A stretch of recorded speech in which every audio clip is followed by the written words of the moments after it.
Hey, what up, church? It's been a while since I've been able to chat with you guys online, but I wanted to make sure that I got that done today. Just to come on here and chat with you all for a little bit. But I'm going to make sure that this gets going all right, hopefully on both Facebook and YouTube, wherever you guys are watching from. And yeah, it's June. I cannot believe that when we started this, it was in April sometime, and now we're in June, and so it's a strange thing to realize. I don't know if any of you are like me, but it still feels like it's supposed to be April, and here we are already seeing pictures of graduations and summer activities and those kinds of things. And so, man, time has flown by, and I know last week flew by for me. This week's been already going fast already, and I know that there's all kinds of things that are happening in the world that are probably concerning you. I know that they concern me as well. And so, hey, again, just wanted to jump on here, have a chat with you all for a little bit, and just share a little bit more with about from our talk on Sunday, all right? Where we continued this idea that we want to grow in our devotion, that we want to become more devoted to Jesus, and the reason behind that is because if we can grow in our devotion to Jesus, we become better disciples of His. That if we can grow in our devotion to Jesus, that it will impact the way that we think, the way that we act, the way that we live, hopefully the way that we see other people, and the way that we interact with them. That He becomes our guide and our King and our Lord, right? All those things that we say we want Him to be when we first come to Him. And so, I don't know about you, but this has been a great study for me. I think it's come at a great time, right? Even in some of the uncertainty that we've faced over the last few weeks, few months, and that we're still looking into. This has been a great time for me to just really try to refocus and work on my relationship with Jesus. Maybe taking some other things out of life to just begin to see them. Hey, Rhonda, how you doing? So, but yeah, there's those things that maybe bogged down, but and are good, right? Usually are good, but we're able to begin to say, hey, here's the things that really need to happen in my life. What's up, Dave? Good to see you on here as well. Right, and so we talked about fellowship, and I think this one in particular, I don't think could have come at a better time. If you scroll anywhere through your social media right now, you're going to see all kinds of things that are happening, right? We're going to see that there are social events that are happening inside of our world right now that I think are a cause for us to recognize that there is a hope for this world, but it doesn't come in any of the worldly tactics. It comes by understanding that the kingdom of God is this other choice, that we get to choose to live differently, that we get to look at events and understand them, that we can look at a broken world, have compassion and care for it, and realize that there is a better option, there is a better choice besides all of them. And yeah, I think the number one way that we begin to live that out is understanding that God calls us into a fellowship with Him, but also a fellowship with each other inside of the church, and a fellowship with the world around us. As I kind of just talked about it on Sunday, and if you haven't heard it, then you can go back and listen to the sermon on Sunday. But at this fellowship, I think there's an answer that comes from fellowship, that communication with people, the sitting at a table and putting our feet underneath the same table. Somebody years ago once told me, he said, there's nothing better when you have a disagreement with somebody than to put your feet under the same table as them and share a meal. And there probably is not more wisdom in anything else than that, right? To sit down and have a meal, to enjoy that fellowship, and a fellowship where it begins to be more and more than just saying what kind of food do we like, but to begin to have an active conversation. Right? And that's what fellowship does. And I think if there's anything that we can learn from that is that we need to begin to have some of that fellowship. Fellowship inside of our church, right? With maybe some people who have differing opinions. Now, I want us to understand something as well. That while we understand that under salvation, we all are saved and have the same value, there is some diversity inside of our groups, inside of Whole Christian Church. There is some diversity inside of it. There has to be. I think it would be really, really boring if it wasn't. Right? There's diversity inside of each of our families. My kids, the three of them, there's not none of them are the same as the others. And I thank Jesus for that. Right? That I get to have this unique relationship with three different people. Stephanie and I, we are diverse. We don't like the same things. We don't have all the same hobbies. But it creates an interesting environment inside of our house that allows us to actually display more of God's goodness than if we were exactly the same. Here's something I want to say. I think fellowship is important for us because it allows us to celebrate our diversity. Right? And so what that means is we don't have to all act the same, be the same. Right? We just have to understand that we're called into this same kingdom to begin to live out something that's different, where we can be at peace with each other, even though we're different, even though we have some differences in us, that we all are given the same value, despite or maybe because of our differences. There's a verse in the 12th chapter of Romans, right? That 12th chapter of Romans, where many of us think of that. Right, this is your spiritual act of worship, the laying ourselves down, offering ourselves as a living sacrifice, holy and pleasing to God, right? And that's usually what we think of. And so, but when we do that, we offer ourselves up into this fellowship where we begin to function as one. Because in verse 4, it says, "For as in one body, we have many members, and the members do not all have the same function," right? So there's some diversity inside of that. So we, though many, are one body in Christ and individually members one of another. Having gifts that differ according to the grace given to us, let us use them. If prophesy, a portion of faith, right? And it goes on and on to the list of these gifts.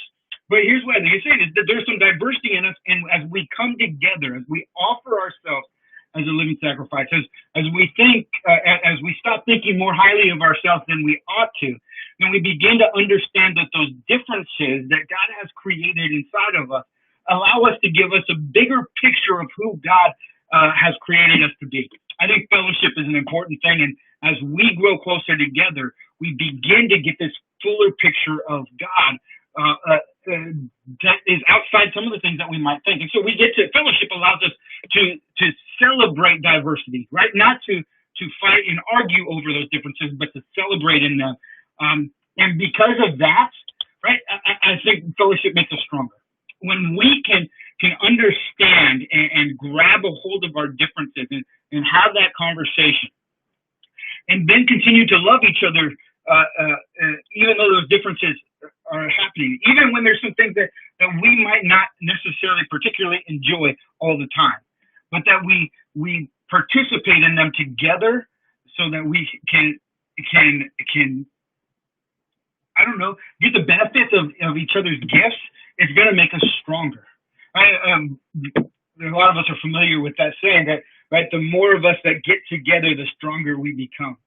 Right? Ecclesiastes 4 says, "And though a man might prevail against one who is alone, two will withstand him. A threefold cord is not quickly broken." Now, I don't know about you, but during this time, because I haven't been going off playing soccer, there's some projects that have happened in my house, right? So we've had nights where we were tearing up floors. I've got trees in my backyard that I've cut down and that I've got to finish trimming up. There's been projects that have happened. But another thing that's happened is I've caught up on some shows. And so there's some shows that probably reveal more about my character than I want to, that I watch. And some of those are shows like Vikings, right? There's these Viking-style shows. And there's a couple different ones that I've watched over this time of having my evenings freer. I quickly, number one, I found that they battle in the strangest of ways, right? I think there's a better way to battle sometimes than just sending thousands of men at each other to swing axes and swords and shooting arrows, right? But inside of this, at some point in every one of those shows, there was this moment where they would create this shield wall, where they would gather together, put their shields up together, and be able to move as a unit. And though one person might fall, that group continued to grow. And what was interesting is that many times when they got into this shield wall formation, it was after they had already experienced some kind of attack that was hurting them. They were experiencing loss. They would create the shield wall, and it would make them stronger because together they were stronger than they were as individuals. As a church, I know that there's some of us who are wondering, how do we get through this? Well, we need to fellowship together. It's important for us. That's why we encourage the high-fiving. That's why when we get back together, we're going to encourage you to get together. That's why we encourage small groups. That's why we do these things. Listen, these are not just things that happen on a Sunday morning inside of a building, right? That fellowship happens there or worship happens only there. It happens everywhere. And so, right, because that fellowship makes us stronger. It allows us to celebrate diversity, get a picture of God, and it makes us stronger. It allows us to withstand the battles that will come against us, the temptations to pull us off onto some different things. The idea that somebody else doesn't deserve to be in here, that fellowship is there. And I think these things are more to do with our everyday life than they are just on a one day at a specific place thing. So fellowship celebrates diversity, makes us stronger, and because of that, it provides us encouragement. I don't know about you, but there's one thing that I need a lot of, and that's encouragement. And I know that you guys watching and comments use encouragement. Some of the text messages that I've received over the last few weeks have sent encouragement. Phone calls have given me encouragement. And I think I've really needed it over this last week and a half. Right, where I just, to be honest, I just watch the news. I watch my social media.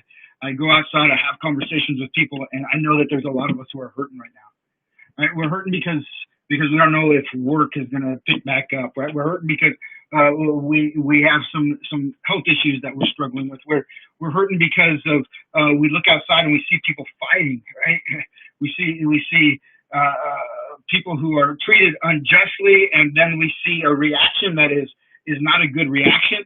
Right? We're seeing the city torn apart. The fellowship provides encouragement. And one of the most encouraging things that I saw were one of pictures of a protest in Flint where two sides that seemed to be battling against each other all over the place were high-fiving and fist-pumping and walking together. And it was a unique story. Out of all kinds of brokenness, there was this beautiful story of two groups that in so many other parts of the country have been fighting, coming together. And I think that happens because people were willing to fellowship together, talk, communicate, spend the day together. It's such a drastic change from what we see so much on the news, right? And what has happened predominantly more and more of this battle that is raging. And we need encouragement. Because if you're like me, many of us have friends and loved ones that seem to be on both sides of that battle. And we don't want that battle to happen at all. But we desire that this way that God has said is a better way of life actually prevails in a way that we get to see and experience. We desire that. And so some of us just need encouragement. You know, the author of Hebrews says this in chapter 10. He says, and let us consider how to stir up one another to love and good works, not neglecting to meet together as the habit of some, but encouraging one another, and all the more as you see the day drawing near. For so long in my life growing up as a Christian, in my early life as a Christian, I didn't grow up as one, but in my early life as a follower of Jesus, this passage was used often to say, this is why you need to show up on Sunday morning. As I've grown, what I've come to see is that this passage is why we need to maintain fellowship with each other on more than just a Sunday day. Because it encourages us. It draws us closer together. It spurs us on to love and good works. It allows us to do those things together. So it provides encouragement. And the reason that it provides encouragement is because fellowship also reminds us that we are not alone. I'm not by myself. I'm brought into a body. When Jesus brings me into his kingdom, he doesn't say, okay, now go off and do your own thing or be your own way or good luck. Well, we're not alone. Fellowship reminds us that we're not alone. Right? And Paul's letter in 1 Corinthians says this, the eye cannot say to the hand, I have no need of you, nor again the head to the feet, I have no need of you. We need each other. And if you remember from Sunday, I said that fellowship is remembering this. I need you. You need me. We need each other. And that conversation is us understanding that we need God, and the way that he provides many of our resources is through fellowship with one another. And so fellowship allows us to celebrate our diversity, and as we do that, it makes us stronger. And because of that, we are encouraged, and we're reminded that we're not alone. And when we're reminded that we're not alone, we begin to have a chance to grow. That fellowship helps us grow. In that same letter to the Corinthian church, Paul writes these words, what then, brothers? When you come together, each one has a hymn, a lesson, a revelation, a tongue, or an interpretation. Let all things be done for the building up. That fellowship helps us to grow. When we can grab all those things, when we begin to celebrate our diversity, when we understand that those diversities don't weaken us, but they actually make us stronger, that when we find that fellowship provides encouragement and reminds us that we're not alone, it helps us to grow. I thought the interesting thing is that being unified doesn't mean that we're all exactly the same. It means that we're marching towards the same place. I need you. I need you to provide lessons. I need you to provide an interpretation. I need you to simply sing a song and encourage and build me up. And I hope that you're beginning to understand that I'm not going to be the person that says you need me for these things, but you begin to understand that we need each other for them. Fellowship is important because it's what helps us to grow. And I've grown over the last few weeks. I hope that you've grown as well. And we're going to continue this conversation, but at another time. We're out of time today, but I love you guys. I hope to see you soon. Hopefully our time of a one-way virtual fellowship has encouraged you a little bit today. And I hope that if it has, that you reach out to people, right? Make sure that you're high-fiving. And if you'd like to discuss this more, I'd love to have that discussion with you. All right, God bless you. I love you. I'll talk to you soon.